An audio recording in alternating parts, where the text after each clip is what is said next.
The emergency alarm echoed through the halls of the Galactic Council building. Ambassador Kethvar rushed toward the meeting chamber, his forearms adjusting his ceremonial robes as he moved. In his 200 years of service, he had never heard the alarm sound with such urgency. The massive chamber buzzed with confused voices speaking dozens of languages. Representatives from across the galaxy filled their floating seats, their various forms creating a rainbow of colors and shapes. At the center podium, Council Prime Zarath raised her crystalline hand for silence. "The reports are confirmed," she announced, her voice carrying clearly through the translation devices. "All human settlements, stations, and ships have gone silent, simultaneously." A wave of shocked murmurs swept through the chamber. Kethvar felt his breathing slits flutter with surprise. The humans had been active in galactic affairs for nearly 3 centuries. They operated trading posts, research stations, and diplomatic missions on thousands of worlds. "What do you mean, silent?" called out General Throck of the warrior clans, his massive frame making his seat creak. "Exactly that," Zarath replied. "No communications, no responses to calls, no signs of life. But their facilities remain operational. Their ships are still docked. Their lights are still on." Trade Minister Vexilon of the Federation leaned forward. "Are they dead? Sick? Under attack?" "Unknown. Initial scans show no bodies, no signs of struggle, no evidence of disease or weapons. They simply aren't there." Kethvar's mind raced. The humans had been everywhere in recent decades. They served as translators between species that couldn't communicate directly. They solved technical problems that had puzzled engineers for generations. They mediated disputes that seemed impossible to resolve. "I volunteer to investigate," Kethvar said, standing. "Sol Station is closest to our territory. I can be there in 6 hours." Zarath nodded. "Approved. Take a full survey team. We need answers." The journey to Sol Station felt longer than usual. Kethvar stared out at the stars, trying to make sense of the situation. Humans were practical creatures. They didn't do things without reason. But abandoning everything they had built? It made no sense. Sol Station appeared on the view screen, its massive bulk rotating slowly against the backdrop of Earth's yellow sun. The station looked normal. Lights blinked in the windows. Ships moved in automated patterns around the docking bays, but the communication channels remained silent. "Life support is active," reported his pilot, a young hegemony officer named Vixtal. "Artificial gravity is functioning. All systems show green. Any life signs? None." The station reads as completely empty of biological life. They docked at the main port. The airlock cycled normally and they stepped into the station's main corridor. The lights were bright, the air fresh and clean. But the silence felt wrong. Stations this size should echo with voices, footsteps, the hum of activity. Kethvar led his team deeper into the station. In the first cafeteria they found meals sat half-eaten on tables. Steam still rose from cups of the bitter brown liquid humans called coffee. Food lay fresh on serving trays as if the kitchen staff had simply vanished mid-task. "Look at this," called Dr. Morden, the team's scientist. She stood beside a computer terminal. "The screen shows an active research project. The last entry was made 17 minutes ago." Kethvar peered at the screen. The text was in human English, which he could read thanks to his diplomatic training. The document discussed improvements to quantum field generators. Technical notes filled the margins. Half-completed equations covered the bottom of the screen. "It's like they were working normally and then just stopped," Morden said. They explored further. In the residential sections, they found personal belongings untouched. Clothes hung in closets. Photos of human families sat on desks. Children's toys lay scattered in play areas, but no humans anywhere. The strangest discovery came in the hydroponics bays. The vast gardens that fed the station's population were thriving. Automatic systems watered and tended the plants, but human gardeners had clearly been working there recently. Fresh tool marks showed in the soil. Newly planted seedlings sat in careful rows. "They were planning for the future," Vixtal observed, touching a small plant. "These won't be ready to harvest for months." In the command center, they found the station's main computers running normally. Security cameras showed empty corridors and vacant rooms, but the recordings from 3 days earlier showed normal human activity. People working, laughing, going about their daily lives. Then between one recording and the next, they were simply gone. "Check the departure logs," Kethvar ordered. Morden worked at the controls. "No departures logged." No ships missing from the docking bays. No emergency protocols activated. According to these systems, 50,000 humans should still be aboard this station. Kethvar felt a chill run through his spines. 50,000 people didn't just disappear. There had to be an explanation. What about personal logs, messages? Anything that might tell us what happened? They spent hours searching through human computer systems. Most of the files were routine: work reports, personal messages, entertainment records. But slowly a pattern emerged. References to something called the Gathering, mentions of preparation time ending, notes about the next phase. Here's something, Vixtal called from another terminal. A personal message from the station commander to his family on Earth, sent 2 days ago. The message appeared on screen. Commander Harris, a middle-aged human male, smiled at the camera. But something in his expression seemed different. Calmer than usual, almost peaceful. "My dear family," the message began. "By the time you receive this, the waiting will be over. Don't worry about us. Don't try to find us. We're going where we need to go. The work here is finished. Your work is just beginning. Remember what we taught you. Remember what you learned. Use it well." The message ended abruptly. Kethvar played it again, studying the human's face. There was no fear, no sadness. If anything, Harris looked satisfied. "Run a galactic search," Kethvar ordered. "Check every human facility, every human ship, every human settlement.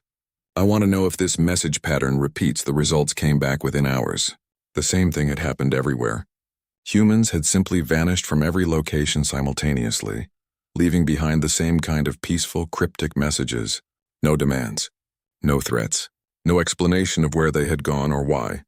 But they had left something else behind. In every human facility, investigators found the same thing: fully functional technology, complete databases, and detailed instruction manuals written in multiple galactic languages. It was as if the humans had prepared everything needed for other species to take over their work. This wasn't random, Kethvar told his team as they prepared to leave Sol Station. This was planned, organized. They knew exactly what they were doing. But why? Morden asked. Humans loved building things, solving problems, working with other species. Why would they abandon all of this? Kethvar looked out at the empty station corridors one last time. I don't know, but I have a feeling we're going to find out, and I'm not sure we're going to like the answer. As their ship pulled away from Sol Station, Kethvar sent his report to the Galactic Council. The humans hadn't been taken. They hadn't been destroyed. They had chosen to leave. The question that would haunt the galaxy was simple. Why? Behind them, Sol Station continued its silent rotation, a monument to a species that had simply decided their time was finished. 3 months had passed since the humans disappeared, and the galaxy had not grown quieter. If anything, the confusion had grown louder. Ambassador Kethvar stood in his office, reviewing reports that made less sense each day. Trade routes that had run smoothly for decades were now failing. The Zephyrian silk merchants couldn't communicate with the crystalline buyers without human translators. Technical problems that humans had routinely solved were now causing system failures across multiple worlds. But the biggest mystery remained. Where had the humans gone, and how? Dr. Zixtel, the hegemony's leading expert on alien psychology, had requested a meeting. She entered Kethvar's office carrying a datapad and wearing the expression of someone who had discovered something disturbing. I've been analyzing the human facilities, she said without greeting. The pattern is more complex than we first thought. Kethvar gestured for her to sit. What have you found? References to something called Project Exodus. The name appears in hidden files across dozens of human installations. But here's the strange part. Some of these references date back over 200 years. 200 years? But humans have only been in galactic society for 3 centuries. Exactly. They were planning this almost from the moment they joined us. Zixtal activated her datapad, showing a timeline. Look at this pattern. Every major human achievement, every diplomatic success, every technological breakthrough, they all connect to resource gathering for this project. Kethvar studied the data. The humans had indeed been busy. They had negotiated mining rights to asteroids that seemed worthless. They had requested permission to study in areas of space that other species avoided. They had volunteered for dangerous research projects that promised little reward. It's like they were collecting something, Kethvar mused. But what? knowledge, experience, and raw materials we didn't think were valuable. Zixtal switched to another display. They gathered rare elements that most species considered useless. They studied navigation techniques for regions we thought were empty space. They learned the languages and customs of species that rarely interacted with the broader galaxy. A communication alert chimed. The message was from Captain Yilseth, leading an investigation team at Luna Base, humanities research station on Earth's moon. Ambassador, Yilseth's voice crackled through the speaker. You need to see this. We found something under the Luna facility. Within hours, Kethvar and Zixtal were aboard a fast transport to Earth's system. Luna Base sat on the surface like a cluster of white domes, connected by tunnels and surrounded by the careful gardens that humans loved to build everywhere they went. Captain Yilseth met them at the airlock. The tall, thin Vorthon officer looked shaken. We were doing deep scans for any clues about the disappearance. The scanners detected hollow spaces beneath the official base structure. Big hollow spaces. He led them through the base's familiar corridors. Kethvar had visited Luna Base many times during diplomatic missions. It had always seemed like a typical human research facility, clean, efficient, and full of the curious energy that humans brought to everything they studied. But now Yilseth guided them to a section Kethvar had never seen. A maintenance shaft led downward, much deeper than the official base blueprints showed. The shaft opened into a vast underground chamber that took Kethvar's breath away. The space was enormous, carved from the moon's rock and lined with materials that gleamed under artificial lights. Manufacturing equipment filled the floor, machines that looked far more advanced than anything humans had publicly demonstrated. Assembly lines stretched into the distance, all silent now but clearly designed for massive production. How long has this been here? Zixtal whispered. Based on the construction techniques, at least a century, Yilseth replied. Maybe longer. But look at this. He led them to a control station where screens still displayed manufacturing schedules and production quotas. The screens showed ships, thousands of ships, designs unlike anything in the galactic databases. The vessels were sleek, efficient, and built for long-range travel. According to the production logs, the facility had been building them for decades. Where are the ships now? Kethvar asked. Gone. The launch bays are empty, but the environmental sensors show they were used recently. Very recently. Yilseth brought up another display. Look at these resource requirements. The numbers were staggering. The manufacturing operation had consumed materials equivalent to the industrial output of a major world. But the humans had done it gradually, carefully, drawing resources from dozens of sources over many years. No single transaction had been large enough to attract attention. They were preparing for something massive, Zixtal said. This wasn't just about leaving. This was about going somewhere specific. Kethvar studied the ship designs more carefully. The vessels were built for extended journeys, with life support systems designed to run for decades. But they also incorporated technology he didn't recognize, propulsion systems that seemed to bend space in ways that shouldn't be possible, energy sources that produced power outputs far beyond anything in current galactic science. How did they develop this technology? He wondered aloud. That's the frightening part, Yilseth said. We've found similar hidden facilities on dozens of human worlds, all connected by quantum communication networks that we never detected. They were sharing information and resources across their entire species, coordinating a project that spanned multiple star systems. A technician called from across the chamber. Captain, you should see this. They gathered around another control station. The technician, a young hegemony engineer, pointed at a star chart displayed on the screen. This appears to be their navigation data. But look at these coordinates. The chart showed familiar galactic regions, but with flight paths marked leading toward the galactic rim and beyond. The paths didn't stop at the edge of known space. They continued outward into the void between galaxies. That's impossible, Kethvar said. Nothing can survive in intergalactic space. There are no resources, no stars, no way to maintain life support for the years it would take to cross that distance. Maybe not for us, Zixtal said quietly. But humans were always different. They thought in longer time frames. They planned further ahead. And apparently they developed capabilities we never imagined. They spent days exploring the Luna facility. Each discovery made the scope of human preparation more clear. Food production systems designed to run for centuries. Educational programs for children who would be born during long journeys. cultural preservation archives containing the complete history of human civilization. Most unsettling were the personal logs they found. Generations of humans had known about Project Exodus. They had raised their children with the understanding that someday, the species would leave the galaxy behind. They had treated their time among other galactic species as a learning experience, not a permanent home. "Listen to this," Zixtal said, playing an audio log from a human engineer named Chen, recorded 50 years earlier. "Today we finished the prototype navigation system. The children ask when we'll use it, and I tell them when the time is right. They don't understand yet that we're not building a future here. We're building a future out there, among the stars no one else can reach." The final discovery came in the deepest part of the facility, a chamber filled with detailed studies of every galactic species. Not just basic information, but deep analysis of psychology, social structures, technological capabilities, and potential for development.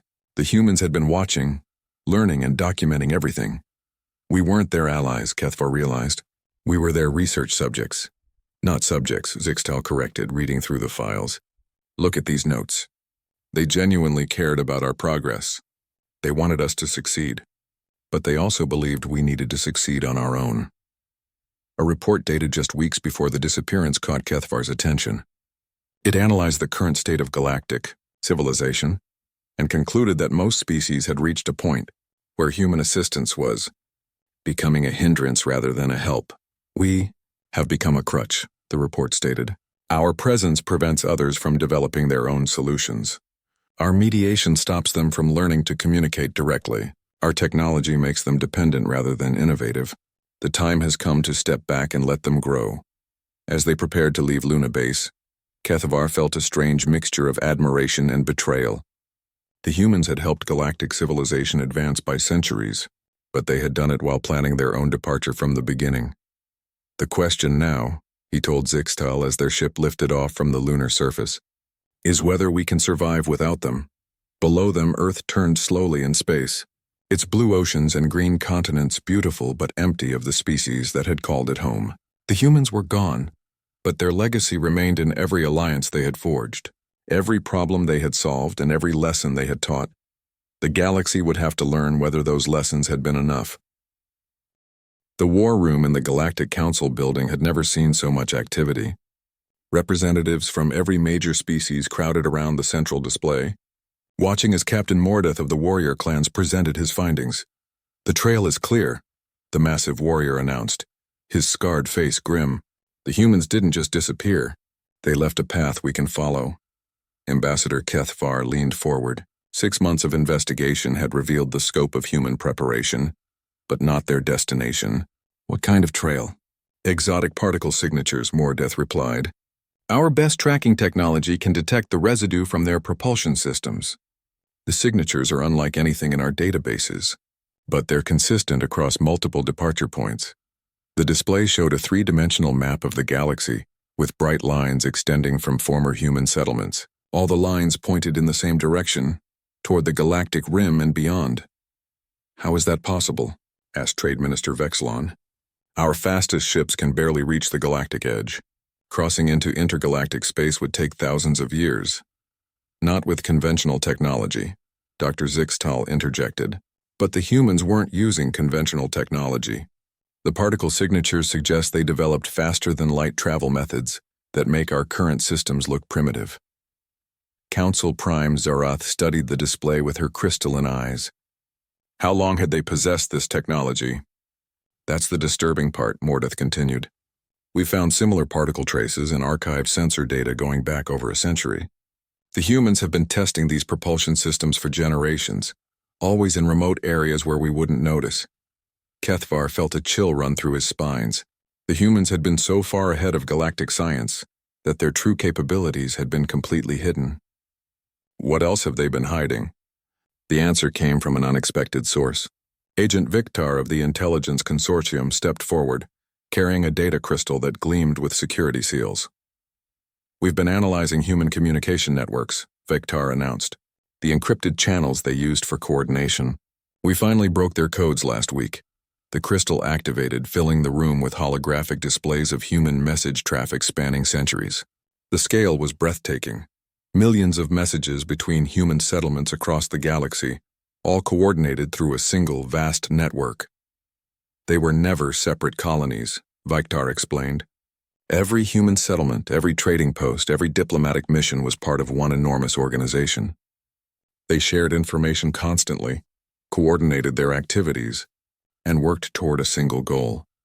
The messages revealed a species operating on a level of coordination that no other galactic civilization had achieved. Human traders weren't just conducting business, they were gathering intelligence. Human diplomats weren't just solving disputes, they were studying how different species thought and acted. Human researchers weren't just pursuing knowledge, they were mapping the galaxy's resources and capabilities. Look at this message. Viktar highlighted a communication from 200 years ago. A human trader on the Rim Worlds reports discovering a Class 7 mineral concentration in what we considered empty space. That same mineral shows up in their advanced propulsion systems. More messages revealed the pattern. Humans had been systematically exploring regions of space that other species had written off as worthless or dangerous. They had claimed mining rights to asteroids full of exotic elements. They had purchased navigation data for empty star systems.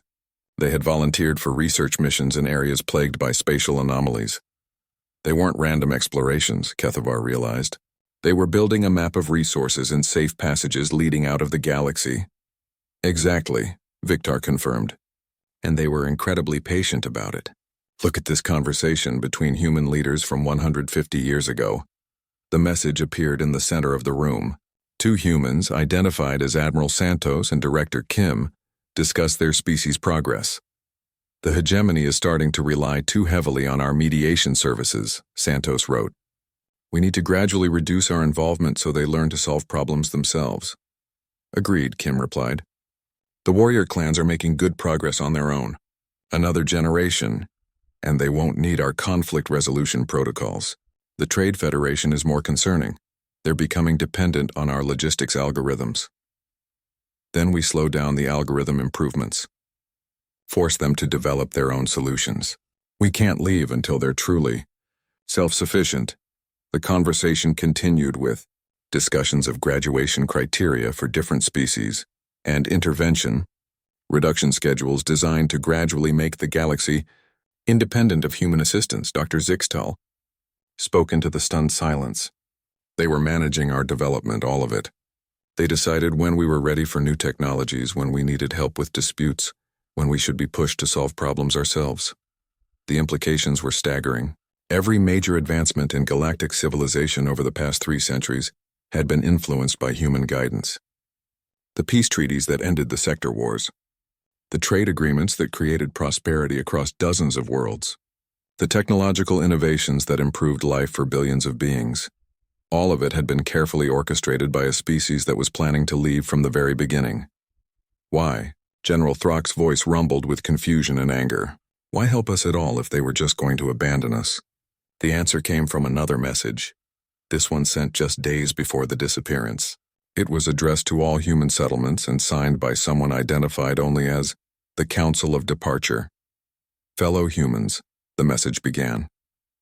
The time has come to complete our purpose in this galaxy. We came here not as conquerors or settlers, but as gardeners of consciousness. Our role was to help these species reach their potential, then step aside so they could grow beyond what we could teach them. The message continued with an analysis of galactic civilization. The major species had achieved stable governments, successful trade networks, and peaceful coexistence. They had developed technologies that could sustain their populations and protect them from most threats. Most importantly, they had learned to work together without constant human mediation.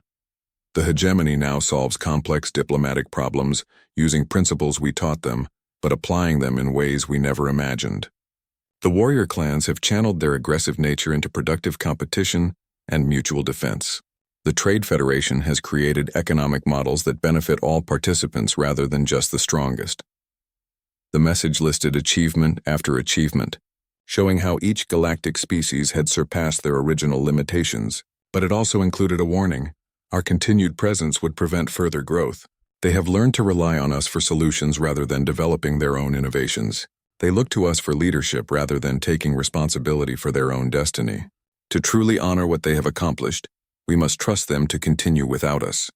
The final part of the message revealed the humans' ultimate plan. They weren't just leaving the galaxy, they were moving on to repeat the process elsewhere. Beyond this galaxy lie others where young civilizations struggle with the same challenges our friends here have overcome. Our ships are ready. Our people are prepared. We carry with us everything we learned during our time here, and we go to share those lessons with species who need them. The message ended with coordinates, not within the galaxy, but pointing toward distant galactic clusters visible only through the most powerful telescopes. They're going to other galaxies, Council Prime Zarath said quietly, to do for other species what they did for us. Ambassador Kethvar stared at the display showing the vast distances involved. The journey to the nearest galaxy would take hundreds of thousands of years, even with advanced technology. The humans had committed their entire species to a voyage that would last thousands of generations. But they're not immortal, he protested. How can they survive such a journey? Dr. Zixtal activated another display, showing biological data collected from abandoned human facilities.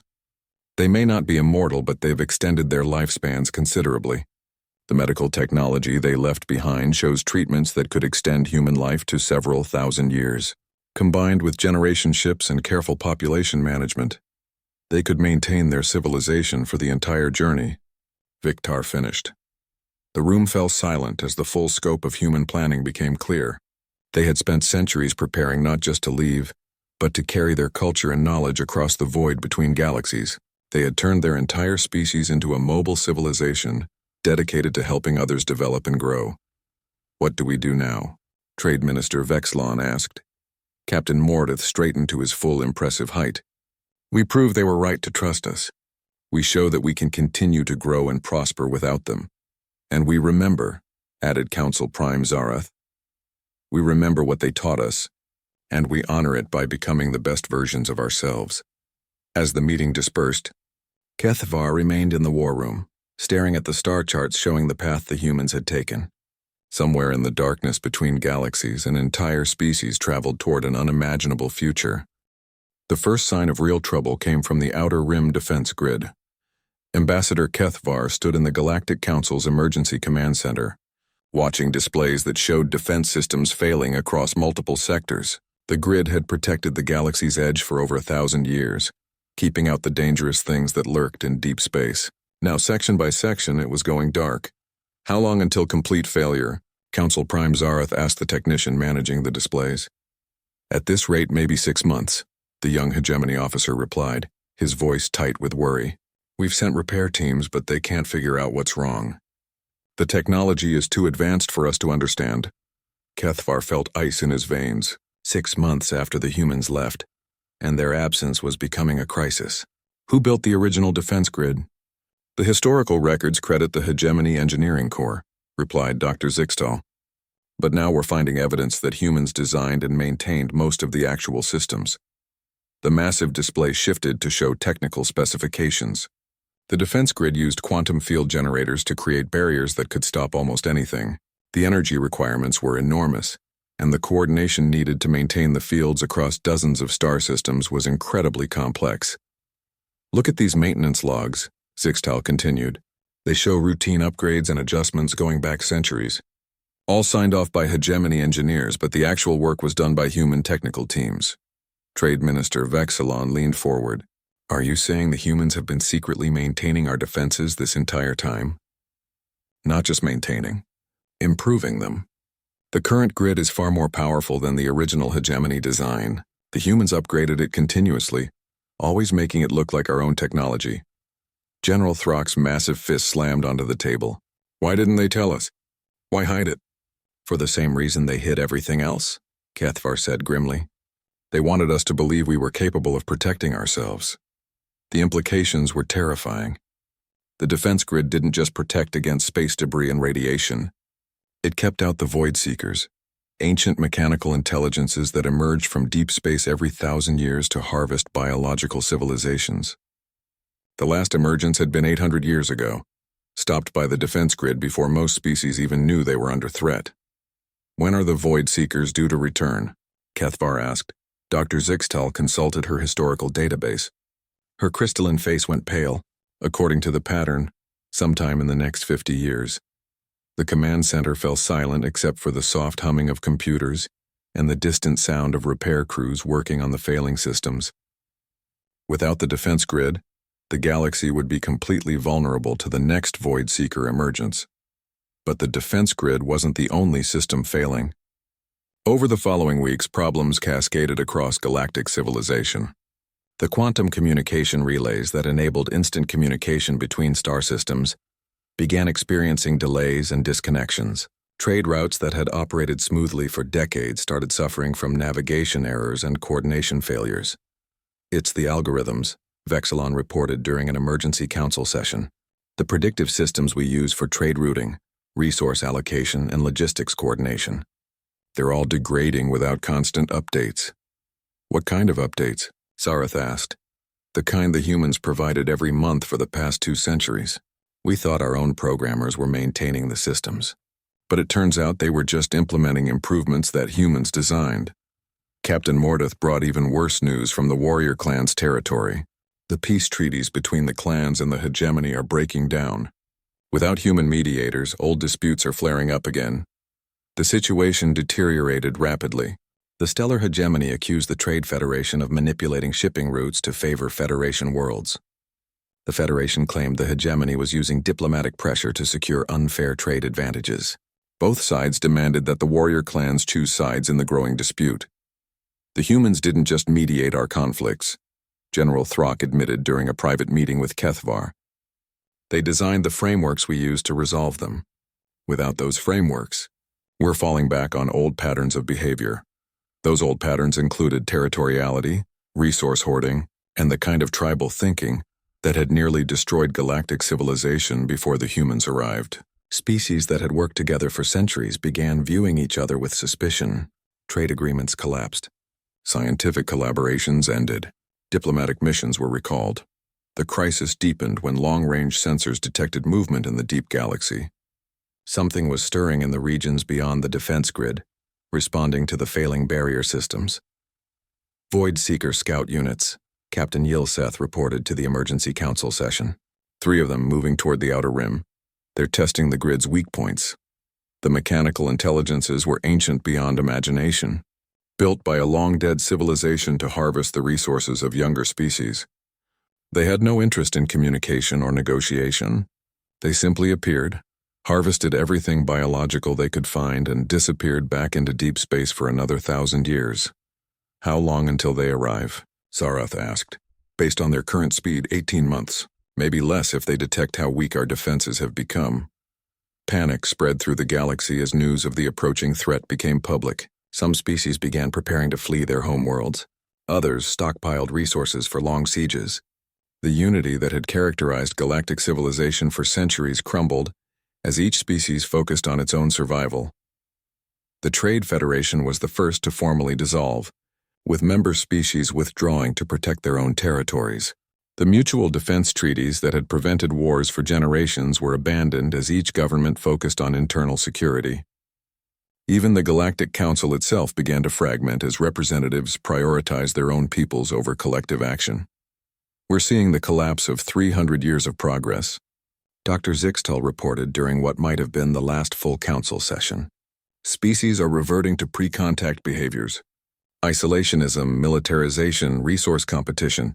Kethvar looked around the chamber at the half-empty seats. Many representatives had already departed, recalled by their governments to deal with local crises. The galaxy was pulling apart at precisely the moment it needed to work together. The humans knew this would happen, he realized. They must have. They were too smart not to understand the consequences of their departure. Then why did they leave? Vexilon demanded. Why abandon us when they knew we'd fall apart without them? The answer came from an unexpected source.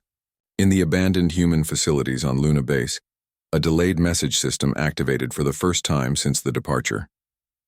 The message was addressed to the Galactic Council and carried the signature of Director Chen, one of the human leaders who had coordinated Project Exodus. If you are receiving this message, it means our departure has triggered the crisis we predicted, Chen's voice said calmly. You are facing the collapse of systems you did not know we maintained. The return of conflicts you thought were permanently resolved and threats you believed someone else would handle for you. The message continued with an analysis that was painfully accurate. The humans had identified every weakness in galactic civilization, every dependency they had created, every problem their departure would cause. We could have prevented this crisis by staying, Chen explained. We could have continued to maintain your defenses, mediate your conflicts, and solve your problems. But that would have made you permanently dependent on us. You would never have learned to stand on your own. The recording showed Chen's face, a middle-aged human woman with kind eyes and a determined expression. Growing up is always painful. A parent who never allows their child to face challenges does not help that child become strong. We have been your parents for 3 centuries. Now you must become adults. The message ended with technical specifications for repairing the defense grid, frameworks for resolving interspecies conflicts, and algorithms for maintaining the trade and communication networks. Everything the galaxy needed to rebuild what was collapsing. They left us the tools, Kethvar said quietly. They just didn't leave themselves. As the council session ended and representatives prepared to return to their worried governments, Kethvar realized that the humans had given them one final gift. The crisis itself was a lesson, a demonstration of how much they had accomplished and how much they were capable of accomplishing. Again, the question was whether the galaxy was mature enough to learn from that lesson before the Void Seekers arrived.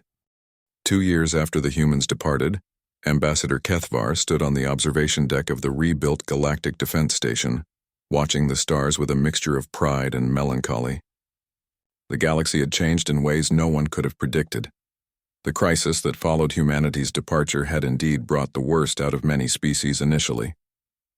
Wars had broken out. Trade had collapsed. The defense grid had failed completely, leaving the galaxy vulnerable to the approaching Void Seekers. For months it seemed like galactic civilization might destroy itself. But then something remarkable happened. The species of the galaxy remembered what the humans had taught them, not just the technical knowledge but the principles behind it. They began to work together again, not because human mediators forced them to, but because they chose to. The warrior clans had surprised everyone by becoming the first to master the human defense technologies. General Throck's engineers, working with brilliant determination, not only repaired the quantum field generators but improved them. The new defense grid was stronger than anything the humans had built. The Trade Federation reformed itself with new rules that no single species could dominate. The stellar hegemony opened its borders to scientific collaboration on a scale never seen before. Even the smallest species found their voices heard in the new galactic community that emerged from the chaos.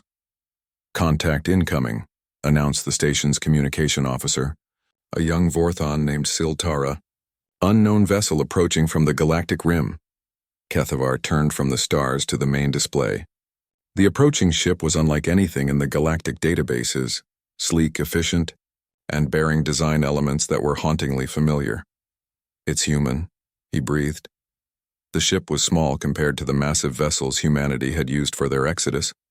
Clearly designed for fast travel rather than long-term habitation, it moved with the easy grace of advanced technology, slipping through space without disturbing the local gravity fields. "They're requesting permission to dock," Siltara reported. The pilot identifies herself as Captain Sarah Chen of the Human Diplomatic Corps. The name sent a chill through Kethvar.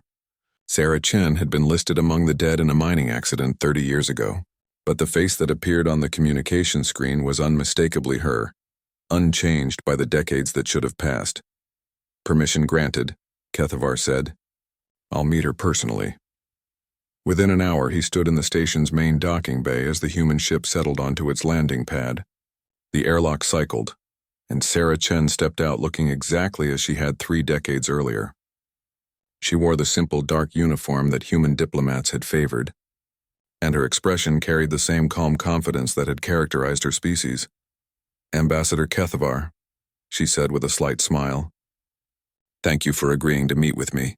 I bring greetings from humanity and a message for the Galactic Council."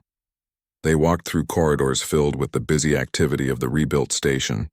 Species that had been enemies 2 years ago now worked side by side, maintaining the systems that protected their common home. Chen observed everything with interest but no surprise. "You've done well," she said simply. "Better than we hoped, actually." We had good teachers, Kethavar replied, though we wish they hadn't left us to learn the lessons alone. Chen's expression grew serious. That was necessary. Growth requires independence. We stayed too long already. In the main conference room, hastily assembled representatives from across the galaxy waited. Council Prime Zarath, Trade Minister Vexilon, General Throck, and dozens of others who had lived through the crisis and rebuilding. All of them stared at the human woman who should have been dead. Before you ask, Chen began. Yes, I died in that mining accident, but death for humans has become temporary. She activated a small device that projected images into the center of the room. The display showed human forms that looked familiar but somehow different, taller, more graceful, with eyes that held depths of knowledge impossible in normal lifespans. We evolved, Chen explained. Not just technologically, but biologically. We learned to transfer consciousness between bodies to extend life indefinitely, to exist in forms suited for the vast journeys we undertake. The images shifted to show the human fleet in the void between galaxies, massive ships that were part vessel, part city, part ecosystem, hundreds of them, carrying millions of humans on a journey that would span hundreds of thousands of years. We are no longer the species you knew, Chen continued. We are something new, something designed to travel between the stars and help younger civilizations reach their potential. General Throck leaned forward. Why did you come back? Why now? To deliver our final message and to give you something you've earned. Chen gestured, and the display changed to show distant galaxies, each one marked with symbols indicating the presence of developing civilizations. We are not unique. Across the universe there are species like us, gardeners of consciousness, shepherds of growth. We find young civilizations and help them mature, then move on when our work is done. She looked around the room at the assembled representatives. You have graduated. You no longer need shepherds. You are ready to become gardeners yourselves. The display shifted to show the approaching Void Seekers, now only months away from the galactic edge. The ancient machines that threaten your galaxy are a test that every mature civilization must face. Your predecessors failed that test long ago, which is why the Void Seekers exist. They are the automated systems left behind by a species that destroyed itself. You're saying we have to face them alone? Zarath asked. You have to face them as equals, Chen corrected, which is what you now are. She activated another part of her device, and the room filled with technical specifications more advanced than anything the galaxy had ever seen. Weapons that could disrupt the Void Seekers' programming, shields that could protect entire star systems, communication technologies that could coordinate defense across multiple galaxies. These are gifts from humanity, Chen said. Not as your protectors, but as your peers. Use them to defend your home and to help others who will face the same challenges you have overcome. Trade Minister Vexilon studied the displays with growing amazement. This technology, it could change everything. It should change everything, Chen agreed. You are no longer a young civilization learning from older ones. You are a mature civilization capable of teaching others. She stood and moved to the great window that looked out at the stars. In the galaxies we approach, there are species facing the same struggles you once faced. Wars that seem unsolvable, technologies they cannot master, social problems that appear impossible to overcome. Turning back to the assembled representatives, Chen's expression held the same mixture of pride and sadness that parents show when their children leave home. When you are ready, and you will know when that time comes, some of you will choose to follow the path we have taken. You will build ships capable of crossing the void between galaxies. You will carry the lessons you learned here to younger civilizations that need guidance. The implications were staggering. The galaxy was not graduating into isolation, but into a vast community of mature civilizations that spanned the universe. Humanity had not been unique. They were part of an ancient pattern of growth and guidance that connected all intelligent life. The Void Seekers will arrive in 4 months, Chen said. You have everything you need to stop them.